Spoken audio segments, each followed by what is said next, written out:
Go ahead. Okay, good evening, everybody. I want to welcome you to the October meeting of the North Point Peninsula Council. And as we always do, we'll start the meeting with the Pledge of Allegiance. Please join me. I pledge allegiance to the flag of the United States of America and to the republic for which it stands, one nation, under God, indivisible, with liberty and justice for all. Thank you very much. Thank you very much. Praise the Lord. All right, well, again, welcome everybody in person today. We have a great crowd. A little different format tonight. MPA, Maryland Port Administration, has some of their experts here to talk about dredging. We're going to have a workshop. So we're kind of flipping around the way we usually do meetings. We normally have a speaker, and then we go into our business. We're going to do a real brief business meeting, have our reports, and then we're going to turn everything over to them.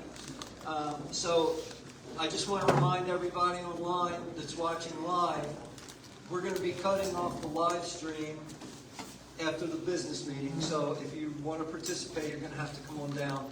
And they'll be here till 8 o'clock. So if you have questions about dredging, any questions about the port, the people are here who can answer those for you. So let me see. I have just a couple really quick updates that I wanted to share. One of the things we've been talking about, it seems like for a year now, are the sidewalks that were removed on North Point Road in between Bowers Farm and Shaw's Road. Last month we talked about it again. I heard back from the county, and now the date for completion of that sidewalk is late November, early December. But on the another side to that is, I guess the county or the developer has put the Macadam sidewalk from North Point Road all the way paralleling Bowers Farm Road up to the new boat ramp. So it looks kind of nice. So when the concrete sidewalk gets finished on North Point, it'll be a complete loop. And that's open to the public, to the residents in the community. We were told years and years ago. Really important thing, I've been asked by a couple people. We have gotten a date for a Hart Miller Island trip. It's going to be on October the 23rd, which is a Thursday, and the boat will leave at 10 a.m. So we have a sign-up sheet here over at the Hart Miller table, so if anybody in the room wants to sign up to go to that, please head on over. I think we'll have 20 spots. Normally that's what it is. If anybody online wants to go, message us. But please don't sign up if you're not going to show up, because we usually have a wait list for that, and it's too late when we get there, and people just don't show up. It's a Thursday. Yeah, that's a Thursday. I wanted to mention too, so we have nominations for council officers in November. So any member who's been to 3 meetings and would like to volunteer to take on some leadership roles, it's really fun. Anyway. Thank you, Ron.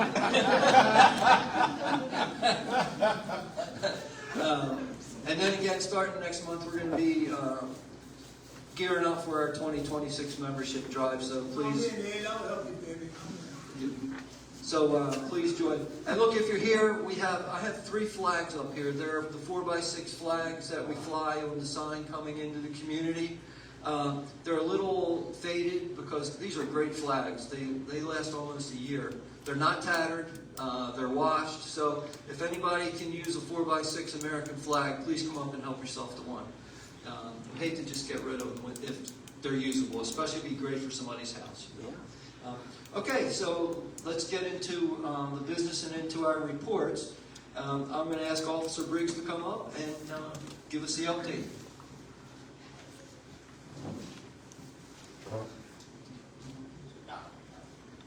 Okay, so I'll give last month's as well. Last month you guys didn't meet in person, so from August 7th to September 3rd, 180 calls for service, 48 reports written, and there were no crimes to report. So that's why I added that. This month, from September 4th to October 1st, you had 246 calls for service, 60 reports written, no narcotics, no overdoses, no robberies. You had 1 burglary that was on September 30th on Lynch Road. A bike was stolen from a yard. The 2 juveniles that were responsible, they do live in the neighborhood. Due to their age, because of the current laws the way they are, Officers are not allowed to charge them because one was 9 and one was 11. Let's see, you had one theft of auto that was on September 8th, 6800 block of North Point Road. That was definitely a preventable crime. The vehicle was unlocked with the key inside, and that vehicle was eventually recovered in Baltimore City. And you had 2 theft from autos, one on Bayfront Road, where the people broke a window and items were stolen from inside, and then one was the 15th of September on Salisbury Avenue, and that was a tag stolen off of the vehicle, and that is all I have. Yes? Do you have a record of how many traffic accidents there are out front here on the light that comes into Edgemere? Yeah, there was. Do you have a record? I mean, you don't have to discuss it now, but do you have a record of that? If we respond to a crash, then there's a call that's generated, so we would have record. I'll touch yes. base with you after this. I'm sorry? I'll touch base with you after this. Okay. Yeah, and we can pull that. So because of the way that intersection is done, there's a lot of different ways that we have to run that intersection, because depending on which side the dispatchers call, pull that up. Right. We have what's called reporting areas, so we have to look at that in a handful of different ways for me to be able to pull that data. But yes, that is data that we can pull for, you're talking literally the intersection right there coming in. Yeah, we can pull that in. I'll get with you after. Okay. Okay. Onward and upward. Sounds good. All right. Appreciate you, Chris. Okay. Okay, now, I also... Have a good day. We have a guest tonight, Rod McMillion, who's come many, many times giving us updates on the schools. Rod is our representative on the school board. And so I asked him to maybe give us an update on this year's enrollment and some of the things that are happening. So, welcome, Rod. I don't think I need that comment. I'm a former physical education teacher, so I do now. I had a nice tripod and the damn thing broke as I was putting together. Fran asked me to put together some numbers back on September 8th. And I'll take this around and show it to you individually. There's an official number that the state uses for each school system that officially goes by September 30th. So I told him for the last meeting, I'm not going to have those numbers. So September 30th was a couple days ago. So I've asked the school system, and I've CC'd Fran on that. Did you see that email? Requesting the information. I got a response today. And what the response, here's what was included to me. Please note these figures do not represent the official September 30th enrollment counts. An alignment with Maryland State Department of Education policies. Official enrollment data is reported to and verified by the Maryland State Department of Education. This data is not released back to the school systems until December. So the information is gathered. We've got 176 schools. So it's gathered for each school. It's given to the state. The state goes back through there somehow, verifies that, and then they release it back to us in December. And then, just to show you, this is, I went through, this is the kind of stuff that I go through to find information, plus a bunch of other emails that go along with it.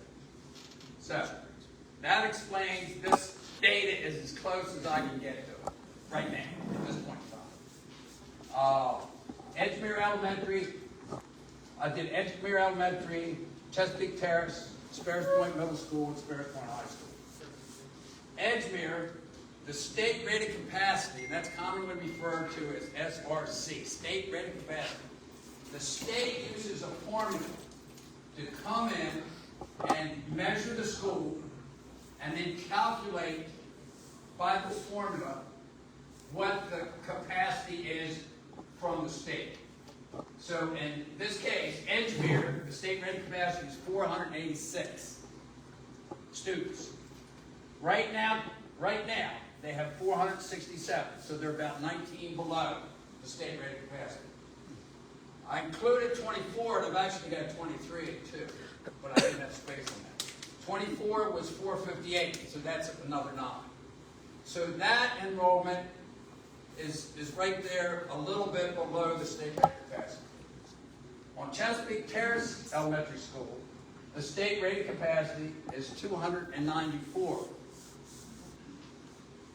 Right now, 25, the data is 333. So they're 39 over what the state rated capacity is. Last year, 24, they had 345. So it was a few more last year than this year. So that enrollment went down a couple. And the middle school, the state rated capacity is 573. Right now, they have 559. So they're below, what's that, 14.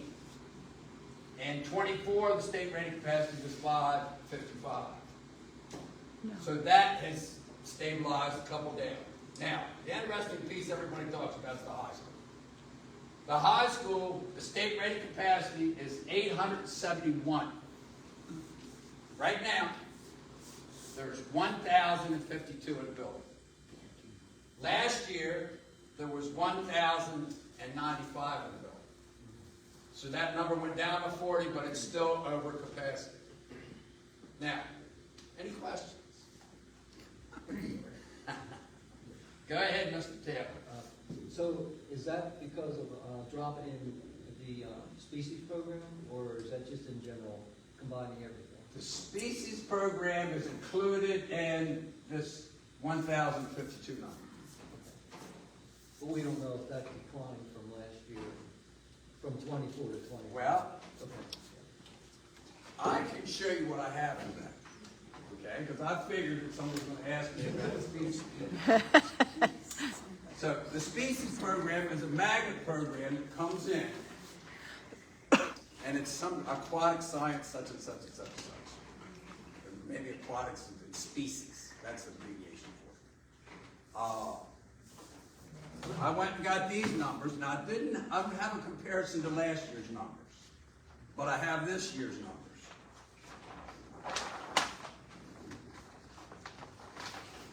So that was 1058. There's 360 kids in the species program. Okay, and out of that 360, 44 of them are zoned for Sparrows Point. Wow. So that means there's 316 kids, teenagers, 9 through 12, that are coming from outside the Sparrows Point boundaries into this school.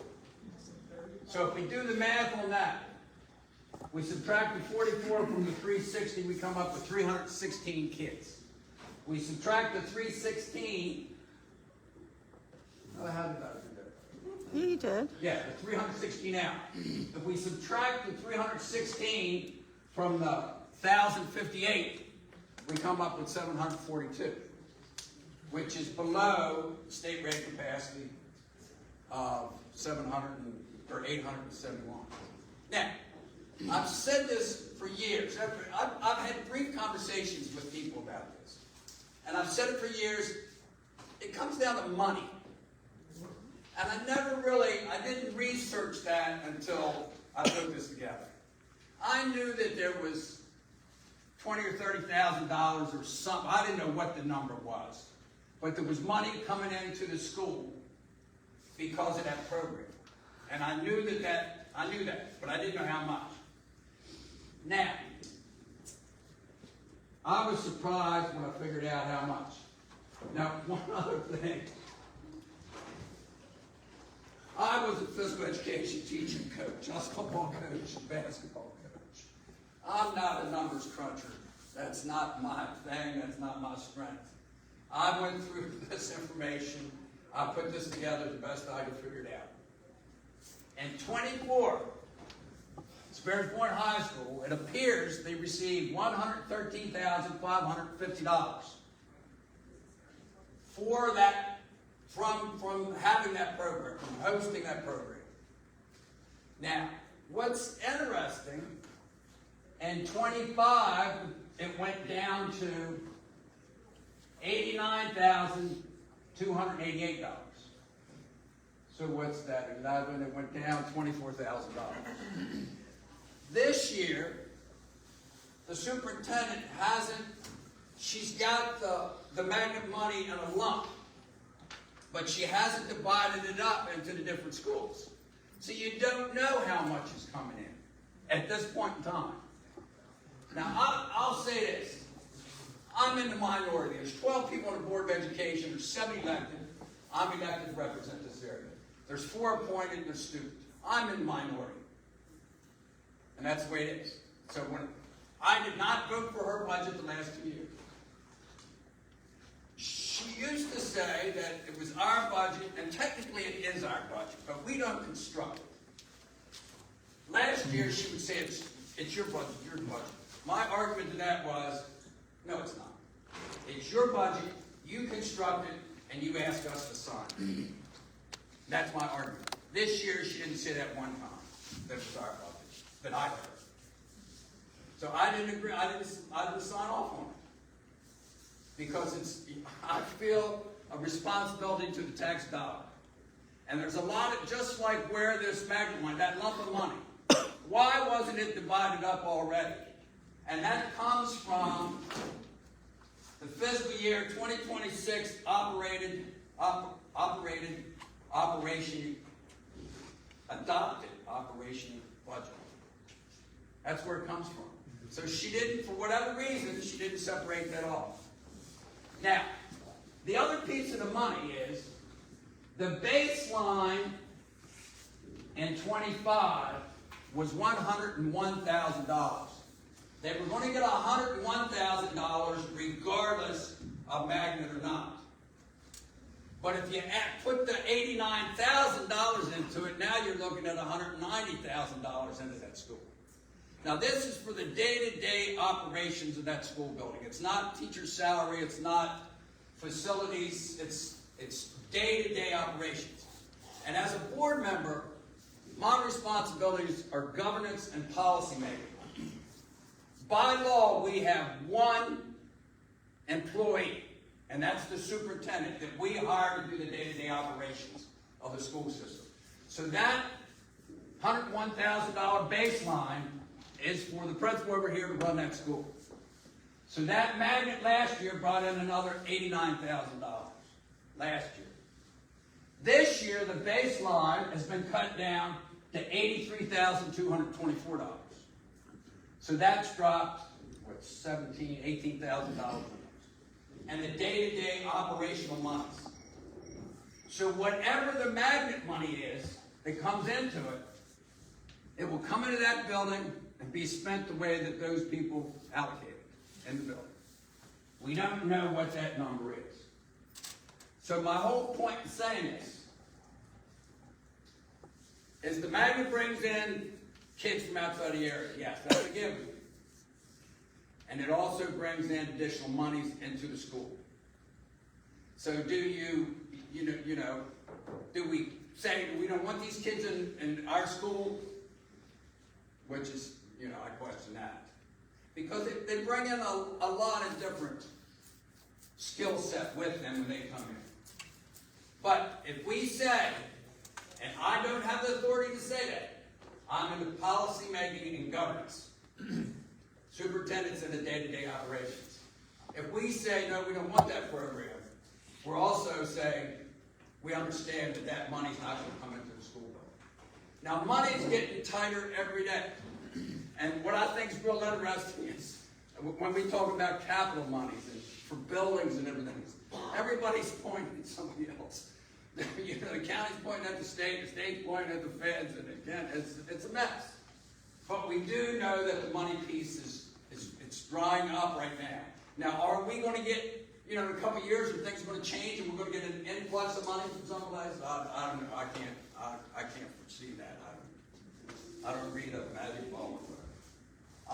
And one thing else I want to say is, being in the minority, I had a board member a couple of years ago say to me, silence is complicity. And I looked at her And I said, if I got something to say, I'll say it. She wanted me to defend her point of view, her argument, and I wasn't doing that. So if I get something to say, I'll say it. A couple weeks ago, I got into a heated thing over a contract. And our lawyer, now the Baltimore County Public Schools has their own legal department. And their lawyers represent BCPS. Because we're on the Board of Education, we have an outside law firm that represents us. So there's no conflicting information there, theoretically. So a couple weeks ago, our lawyers wrote me an email and said, Mr. McMillion, I recommend that you not ask any more questions and you recuse yourself from voting on this contract. I took a break and walked around the parking lot. I came back in, and I did exactly opposite what I'm doing. As soon as I could get my hand up in the air, I got it up in the air, and it's on video. And I said, hey, I've got a response. I don't have a responsibility to BCPS. I'm no longer an employee. I worked 35 years for them. I've got a responsibility, and I feel as strongly. I've got a responsibility to the people that voted for me and those parents and those kids in this community. And I said, if I have any questions, I'll ask whatever questions I want, and I'll vote how I want to. You know, they're not going to control me.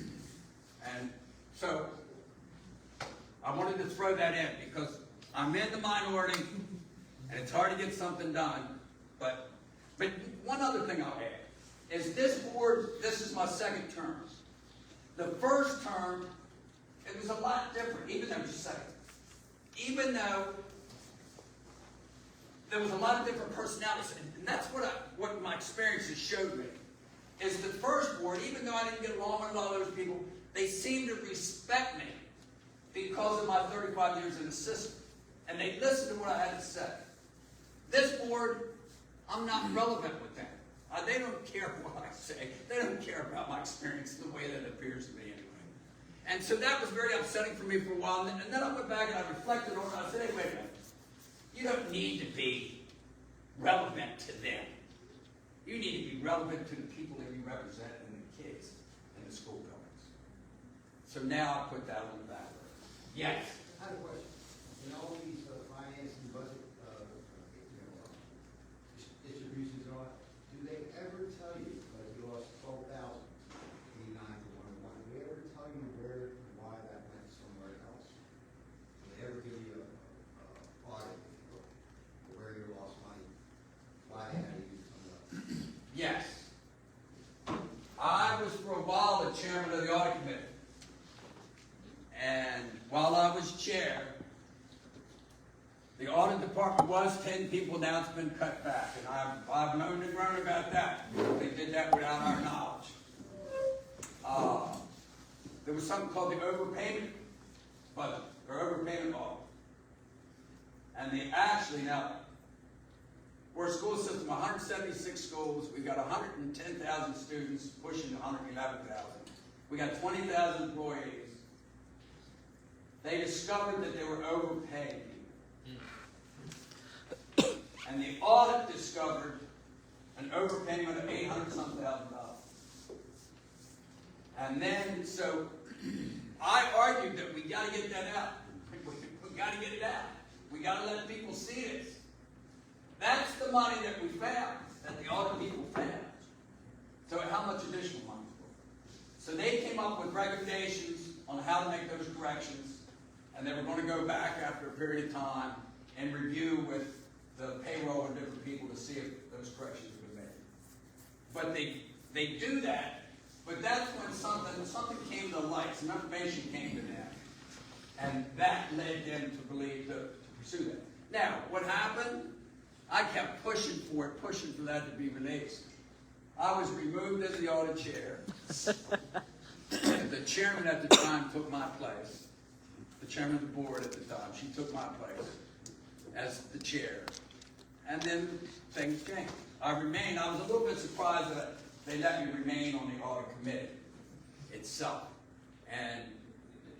But I'm no longer in the leadership role in that. Now, was that related to that? I can't say. I don't know for sure. Do you know do you ever get an opportunity to see how the school spent that money? Yeah, what is the day-to-day that you're talking about? I have, if I go into a school building, I've got to go through, I just can't pop in. I have to go through a process. It's a protocol. And these budget books, they'll tell you, and that was part of my argument about not signing the budget, because there were these buckets, bucket's not a good idea, but just different pots of money. And I wanted to see where's that going, you know? And there weren't line items associated with a lot of that money. So you don't know, I couldn't see where it was going. So the superintendent came back and said, well, Mr. McMillion, asked me, and I did on several different occasions, and I didn't get answers to that. So theoretically, we can look through these books and see where they say the money's going. But is that really where the money's going? I can't stand here and say, yes, it is. Because one thing about a change in that amount of money, sometimes the schools don't spend it all. And I think they're accountable for that, and that would be an opportunity when they're looking for money to come and say, at the end of the school year, you still had $25,000. So apparently you don't need that, and next year you're getting whatever. And it's kind of a feather in a principal's cap if he can keep his school under the amount of money that was given to them to run the school. Now, I appreciate that. Being in a school building 1 year, I saw this firsthand. The principal had some money left, and they went around and they were trying to spend that money deliberately. At the end, because the theory was, well, if we don't spend it, we're not going to get as much next year. So they went out and spent like $10,000 on office furniture to spend that money. So I question that. I've seen them stack the paper to the ceiling to spend the money, They're thinking if we don't spend it, we're not going to get as much next year. Yeah. Right. Is it true that, all right, I believe it's like by October 30th, what they do is they take how many students have enrolled in the school, okay? They are given money to cover that amount of children or whatever, and then let's say we're talking high school, people drop out, they transfer, they go other places. That money was already given to them in the beginning of, or the end of October. Now you don't have that many seats, okay, being filled. How do they allocate that money? What are they doing with that money? I think that's what they're looking at in the city, isn't it? They're There's doing the some same thing in the project city, right? where they're talking about some outrageous amount of money that they were Right. given for kids. Right. That's that September 30th number. September 30th, correct. So then they go by, verify it somehow, and there's money associated with that. The more kids you have, more kids you theoretically have. in those seats, the more money that you're going to get. Right. I've You've never, got those kids transferring out, you got some of them not actually coming to that school, but the school's being paid for that. So there's extra money there. Where's it going? I can't answer that. I don't know the answer to it. It's not that I can't answer it, I don't know the answer to it. Yes? Yeah, this is the last question. In your opinion, the species program, is that really what is attracting those kids, or is it the athletics down here? That's an excellent question. I mean, personally, I've heard kids in Hartford County, they want to get down here for the athletics, and they apply to the species program. Can you Well, go from another county? It'd have to be, yeah. Well, I mean, borderline up there, yeah. I don't know how far that boundary extends. Like some magnets, you can't, like there used to be something like, say, Well, maybe that was a bad example, but it seems to me a lot of them come here for the athletics, more so than the education in the species program. I'd be guessing on that. I know, I was a former athletic Your director. opinion. I know, as a former athletic director, that program is one of the top programs in Baldwin County. Out of 24 high schools, they're, and boys and girls and across the board, they're one of the top athletic programs. Now, how many of those kids you know, that 300 some number, how many of those kids are actually involved in athletics? I don't know, I didn't break that down, I didn't ask for that. So I don't know. Just curious. When we get the I new school? don't know. Well, When we get the new school? That's another question. When do we get to new school? We're trying to get a sidewalk for like, since 2019, so let's not hold our breath. Now, I answer that, I can find okay, something official on my phone. okay. But the funding for new projects is false. So the current projects that are going on are being funded. So the important thing to me, I say to people is, we're on the list. Now some people may know, what's that mean? Well, we're on the list rather than not being on the list. Now, I want to say, just a second, Francis. I want to say, Last, because we have to get to. okay, I'm sorry. I want to make the point that the costs are outrageous, and they're getting higher. 6 months ago, the two new schools that are one of them's the ribbon cutting soon, and they're working on the construction phase. It's Towson and Delaney High Schools. 6 months ago, it was projected that one was going to be $280 million and the other was $260 million.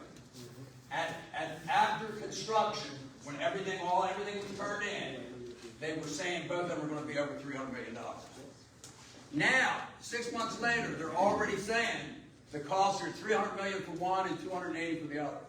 So what's that mean when they're actually completed? Are we talking $330 million a piece? So the costs are off the board. So that project's been paused. Francis, I'll come over and answer your question individually.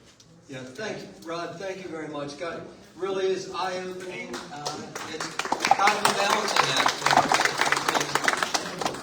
Yeah, we'll have you back again and continue this discussion. And if you ever, need me for some issue going on in the school or something, please don't hesitate to reach out to me. Frank's got my number, and it's 410-687-5242. Thank you.